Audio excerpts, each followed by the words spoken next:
Yoo-hoo, Bill. Hey, Billy boy. Are we ready yet? We are ready. You're on. Oh, hey, how you doing, folks? This is called a newspaper for you younger people. I call it my old card. I love the newspaper. Always did. My parents had 3 newspapers a day come in the house, and 2 from Boston and 1 from Lowell, and they read those right through. I mean, beginning to end, front page. My first interest in a newspaper was this, baby, the comics. Oh, yes, the comics. You had to have the comics. And I believe when I first started looking at the comics in the newspaper, they weren't even in color. The Sunday ones were not in color. And some of the newspapers today have the daily ones in color, and some of them are black and white. This is a Savannah paper. It's black and white. But I always loved the comics. Again, a kid could identify to. It was like a cartoon. Like a cartoon that wasn't moving, and you had to read it to find out what it meant. My favorite ones back then was Mandrake the Magician and the Phantom. Phantom, I loved it. The Ghost Who Walks, the man who never dies. And actually the whole thing was, he did die. He did grow old, and his son kept taking over, and people thought that he was the same person from hundreds of years ago. But the next thing I knew is, when I got a little bit older, maybe 7 or 8, I used to like to, on a Sunday, we'd go to church in the morning, have a nice dinner when we came home. And then I would go right for the Sunday comics and start to draw them. I drew the ones I liked, and I got pretty good at drawing the cartoons, and that was the thing for me. And the miserable part about a Sunday was, even though it was a day off from school, after church, we had to stay in our church clothes. It was awful. I mean, you know, in jeans you're comfortable. In church clothes, you're itchy. You know, I mean, the silly shirt and tie and the whole dress pants, had to stay in that, and the goofy fedora hat. Oh, man, even as a young kid, Sundays, it got to be the only saving grace of Sunday was the cartoons. Now, Mary Ann, our director, how you doing, hon? I'm fine. And I went up to Lowell a few weeks ago, and what a shock. I found out that the Lowell Sun, the paper I grew up on, and then after cartoons, I went to sports. Those are the only 2 parts of the paper I read when I was young. Cartoons and sports. Then I got into news. As you get older, you want to know what's going on, but that was it. But they are no longer printing the Lowell Sun. No longer printing it. It's only digital online. There's nothing like taking a newspaper, putting it down when you feel like it, picking it up. Hey, there's an ad you're not interested in, you just skim by it. It doesn't stay up there on a screen until you're sick of seeing it. How could they do that? And I know how they could do it. No one buys newspapers. I mean, hardly anyone. This is a dying thing. And it's too bad. Again, when these are gone, I don't know how I'm going to start my fires in the backyard, because you can't use your cell phone as kindling. Now, our buddy Chad isn't here today. I can't tell you why. Did you go through some of the paraphernalia on your desk? Chad first. He's Okay. our co-producer, and he's highly paid. Anyway, he's not here today, and we miss him, and that's the way it is. He had something important to do. That's his personal business, but I don't want to get into it. Anyway, this is a postcard from Lowell, the name of our show. That is courtesy of Chris, Susie, and Megan Jones. A few years back, they took a trip to Lowell and went to the national park there and bought these postcards, and it is just a fabulous take. Lowell. This is Little Dick Bernardino. Hey, Little Dick. This is our Little Dick. He sits here and he's happy. He shows up from time to time. Little Dick was the manager of the Lowell Spinners. Again, like the Lowell Sun, no longer in existence. Major League Baseball last year cut out a bunch of minor league teams, and the Lowell Spinners was one of them. What a crime. This here is my famous Justin glass. I love it. It was my grandson's. Cranberry juice and lemonade. What a combo.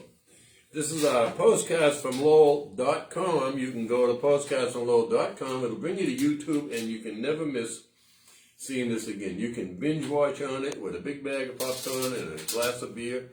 And anytime, day or night, middle of the night, postcardsfromlowell.com. The Lowell sign is from my sister Joni, and the lady phone. Hello. The lady phone is courtesy of Adam Messer, who posts this on postcardsfromlowell.com. So that's it. The other thing is this. Don't say anything. I haven't got around to it. You know I've been busy. Look at this morning, right? What? Only 2 naps. Interfered with my day. That's the phone number. If anyone's interested in calling, that's the phone number. And I don't know who would be calling, but this is the famous chatometer. If someone calls to date him, we rate them on the chatometer. Give them the definition of the okay, marking. A 0 for Chad is forget about it. 2, whoever calls, if there are 2, needs a lot of work. 3, fiddlesticks. 4, sort of swell. And 5 is swell. So that's how the rankings are. If anyone wanted to date Chad, and he's had some swell offers, although he's very fussy. Very, very fussy. You know, if you want a fussy guy that's very, very, very fussy, then Chad's the one for you. So anyway, Mary Ann, my director pal, what's up? What's new for you? Well, Carol says hello, and she's swinging on a hammock under a palm tree. So you know she's having a good day. Yeah, that's my daughter, your stepdaughter. Yep. Carol Cooper. Hi, Carol. All the way from Bama. How's the weather in Bama, Carol? Are they going to get more of this Nicholas rain as well? Now, Carol's been pretty lucky. She's escaped it. They're in northern Alabama, yeah. in the hills, in the foothills of the Appalachians. Yep. Yeah. And a beautiful part of Alabama, it really is. That's where. What was the group from Fort Wayne? Alabama. Country singers, Alabama, from Fort Payne. Payne. Fort I said Payne, Wayne, yeah, Fort Payne. Alabama. And she lives very close to Fort Payne. Yes. We actually went to the park. We don't want to zero in too much, because then we'd have to have a dating contest for my daughter, and that's Chad. That's enough with Chad. We went to a park in yeah, right in Fort Payne. Yes, that Alabama contributed our great granddaughter Kyra. I know. It was a hot summer day, and we brought Kyra there with Carol, and she loved it. It was a water park. This group, Alabama. If you're into country music, that is a very, very famous country band. Chad's not going to sit in this chair today. And they had the park built. Yeah, they paid for the whole thing. Yeah. A beautiful city park, and it was Nice. a little contribution to their hometown. Right. Again, I know my hometown, Lowell. I'm always talking about it. You don't choose where you're born, but if you don't like where you're born, then I think you got to work on it. You didn't choose it. You didn't choose your folks. I just hope people get along better. It was Watertown for me. That's right. And Watertown's a great town. It's a great town. I remember working there. I met your sister many a time. She would come to the door and get the mail. I tell the story about Bill delivered mail. Yeah. The house that I was living in. Yeah, back in my youth. Never bothered to stop and say, hey, No. how are you? Hello. Not a Just kept word. on going his merry way. In fact, Carol was an infant. She was probably 1 year old when I was working there. Another interesting story about Watertown is that as a young nurse, I worked in the nursery at the local hospital. And that was the time when mothers stayed in the hospital maybe 4 or 5 days, maybe 4 tops. But I know that 4 tops, and that was a single that group. was a different group. They weren't from Alabama. But I know during that time that Jimmy, Bill's son, was born at the hospital that I worked in the nursery that I worked. And I always say, Mary Ann probably saw him before I did. I know. And I won't tell you the rest of the story. No, you didn't say it over the air, because But anyway, the famous actor Jack Lemmon Yeah. was not only born in the same hospital, they didn't quite make it up to the delivery room. He was born in the elevator at that hospital. And they had a plaque on the elevator. Yeah. Jack Lemmon was born in this elevator for years. So I had gone up there. We were up there a few years ago to see your uncle when he was in the hospital. Yes. And I asked him at the desk, where's the Jack Lemmon elevator? And it took one of the older people that worked there, said, oh, I know what you're talking about. They rebuilt the hospital and the elevator isn't there anymore. So They took it away. I said, so who got the plaque? She Yeah. said, that's interesting. That- Who got it? yeah. A little piece of history there. Yeah. So anyway, they still have the big bronze Marianne worked here plaque. As they should. I don't blame As them. they should. You're such a good worker. Anyway, so that's my story. I love newspapers. I was so sad to see I couldn't buy a print copy of it when we were up there because it was delivered to our house every afternoon. I had a paper route, and it was a weekly newspaper. And you could spell it either way, W-E-A-K-L-Y or W-E-E-K-L-Y. It was a weekly newspaper. I had Tell you a about little something about it. I had less than 20 customers. Once a week I had to deliver it. And sometimes I got lazy and didn't deliver it. It come out, I think, on a Thursday. Didn't deliver it till Friday. And then sometimes I get lazy and didn't deliver it. One time, I get real lazy. Delivered both copies on the same day. I waited the whole week. Still hadn't delivered the paper. And did No one said anything. no one said, no one called your house? I still get my nickel tip from them, too, at the end of the month. What can I say? Oh, I didn't leave. I didn't tell them who I was. I just said, do you want the Chelmsford News Weekly? Yeah. Then I used to go and collect it. Well, I'd knock on the door on the 4th at the end of the month or the beginning of the month, whatever it was, and get my 20 cents or 25 cents. With the tip. No, without the tip. I mean, because there's 5 Thursdays in a month. Oh, and, okay. So I get money. I don't know how much they get now. Oh, I don't know. I They mean, have once again, they have fewer gas customers. allowance Well, it's and- going down, and it's it's a different deal now. Yep. Papers are far more. The paper was a nickel, as I said. However, I had that route for about a year and a half. Then my brother Richard took it over, and they went up to a dime. And I'm thinking, instead of getting a penny and a half a paper, I'm going to get 3 cents. That's double my profit. Well, guess what? As soon as they went up to a dime, I lost half my customers. Ended up making the same money. Because they weren't going to pay a dime for the weekly, W-E-A-K-L-Y, newspaper. Was the LOWell Sun put out weekly recently? No, Before? they weren't daily. They were always a daily. That was a daily, The okay. other paper that I delivered wasn't the LOWell Sun. Ah, It wasn't connected okay. with it. But it was, it was just candy money. That's all it was, candy money or bowling money. At the end of the week, I'd go bowling or something with my friends. And the bowling lane where you were was pretty interesting. Yeah, and that's where I worked when I was a little older. I worked there setting up pins. No push button, the pin setup. They bowl bing, and it was duck pins. Duck pins, the ball would fit in there. Like a grapefruit, maybe? Yeah. Yeah. But roughly the size of a decent sized grapefruit. And they had 3 balls, bang, blow them down there, and you had to get rid of the wood. Not like candle pins, you leave the wood there. Duck pins, if there was the wood means, a pin lying down in where they were shooting to, and you had to get down there and get that out of the way. And then the worst thing was if you were setting up 2 at once, you had one on people didn't like to wait even back then. Hey, wooden alley too, I know, I'm over here. And then after the 3rd ball, you put the balls up on that little slide and, it'd roll back to them. And then you take the pins, throw them up there and set them up. And as soon as you get back up, spot the 7 pin. Geez, it was just a little off. And they could tell looking at it, it was supposed to be a pyramid. Spot the 7 pin. But it was, that was good money. That was a quarter a string. And, I'm trying to think. It was, what did we get, a nickel? A nickel if it was a quarter. Oh, they paid a quarter a string. Yeah. Oh.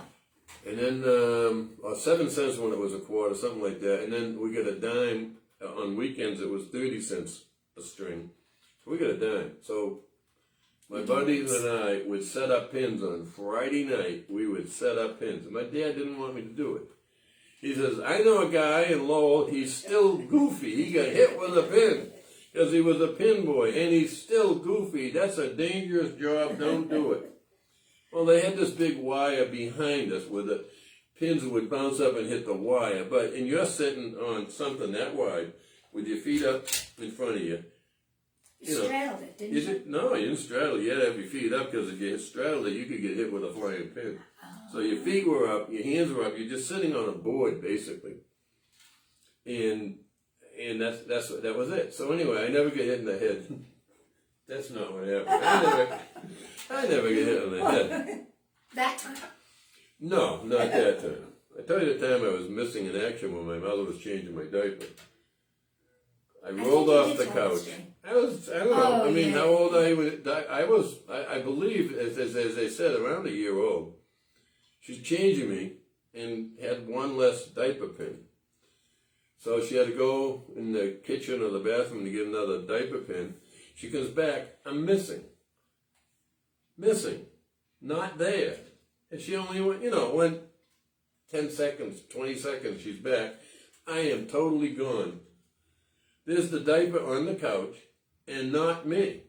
And what happened, I had rolled off the couch. And I don't even think they had rugs in those days. I mean, this was when they first started and I was a baby. They were just, establishing a household. It was a rental. They didn't even own it. I rolled off the couch and underneath, there was a little apron in front of the couch. And underneath, it was perfect. What a shot. Boom and bang. Didn't even bother me because I must have landed on my head. And she figured it out. I think 3 days later, they said, he must be under the couch. But that's where she found me. It was like, I can't imagine the shock, seriously, if you're changing a baby and it's missing. I mean, first of all, you're doubting, what, did I change him in the bedroom? I mean, it's like anything. You put your keys down, you're looking in places you know they're not. Yes. And it must have been the same thing for a few seconds there. What the heck happened? My first unsuccessful escape. You were found. I was found. Brought back to the couch. So those are the kind of fun things I did when I was a kid, Mary Ann. How about you? When you were a kid, didn't you do fun things? Well, I had a partner. In crime? Yes. So Maureen and I always. We know about the escape to Boston on the trolley. Oh, yeah. You must have had some other adventures, things you shouldn't have done. Well, there was the Charles River. And on one side of the Charles River, it was shorter to step on the rocks going across the Charles River at the low end. There were some rocks that extended across the river from one side. And they had to be in the summer. It dropped down in the summer, right? They had to be in the summer because you couldn't even see the rocks in the winter. No. And you had to be careful. No kidding. And we weren't always careful. So you we got a little wet once or twice. Mom and Mom knew exactly what we were doing. And we kind of had to pay for that. Good. I'm glad to hear that you're not the perfect angel you told me you were. I know facts. We all know That's story. And we don't mean fast domino. That's a good story. Yeah, but that's it. I'm glad. As I said, and I say a boy has to do what he's taught. When my father told me a story about something dangerous he did, he'd always finish it, don't you ever try it. Well, you just gave me an exciting story. You always upped it, though. I know. Well, again, to me, it's like a license to do. I didn't do it because I knew what the punishment would be. If my mother said, don't ever do that again, that was it. I would do something else, but not that. The only things I didn't do, and I pretty much, as a teenager, I did not drink alcohol because I loved my freedom. And the rules were this, 2 rules. You want to go out to your friends till 11 or midnight, whenever it was my curfew on the weekends. Don't ever come home with alcohol in your breath, and don't ever come home in the back of a police cruiser. I didn't drink. I drove, as I said, when I was 13, 14 years old, I'm driving my older friends around, Yeah. and they're drinking beer in the car, and I'm the one driving, and I didn't care to drink. It didn't bother me. I was driving a car at 13 all over the area. Did you have a curfew? Yeah, 11. I think it was 11. 11. And my mother said her neighbor said, I can always tell when it's 11. I get ready to put the news on, because I can hear Buddy, big feet clomping down the street to be home by 11. Yeah. Going right by your house that lived next door to us. So that was my curfew. And I said, and as far as the police, I said I was a boy, and we did things we shouldn't have done, and it wasn't malicious or anything like that, but we did, put out some street lights with rocks and that, but there wasn't a cop in town that could catch me. So I didn't have to worry about that part. They could not outrun me. And at night, you just go through backyards until they get tired of chasing you. You got away with it. Yeah, I'm proud. Because the cops wouldn't have been so bad. Because now he's like Mr. Safety. If you ever did anything like that, I remember when Justin, the glass that is Justin's glass, Justin would come down and visit us, and it was a rainy day, and he had his bike with him, and he wanted to go riding on the curbside. No, in the street. It was in the curbside where the water collects. But it was tendency to at night. What was it? He was about 11, I think, right? It was during the day. It was before. No, this was at night. I swear it was at night. The street lights were on. I'm telling you. I have a little dispute about this one. Yeah, because you have it wrong. But go ahead. We're sitting on the front porch watching him, and Grandpa says, "Oh no, it's much too dangerous. You can't do that." And I said, "You gotta be kidding me. What did you do when you were Justin's age?" And then he changed his story, and Justin was able to ride on the bike. And everybody's riding up and down the street, and in the puddles, getting soaking wet, and having a ball. And but you made me think, and I'm glad you were there. You made me think, what's the matter with me? Why did I say no? It's again, that's my daughter's son, so we were responsible for him. I just didn't want him to get hurt, And but he didn't, and that was a great memory. Yeah. Very nice. Now, again, just to remind you folks, we did go up to Lowell a few weeks ago, and we took some videos of it. And we want the videos to be stellar. We want them to be keen and swell. Yeah. So that means we have no idea when they're going to be ready. Yeah, we're working on that. We're dinosaurs when it comes to this. We're working on that. We'll figure it out. If the newspaper didn't give you a clue how old I am, you ought to see me around digital stuff. As I say, look at these banana fingers. You see me trying to text someone? I hit 3 numbers at once. Drives me insane. I'm going to go check, see if anyone's up on the screen. That would be good. And then if you could get a close-up of the painting. Oh, yeah, if you want to describe that, go ahead.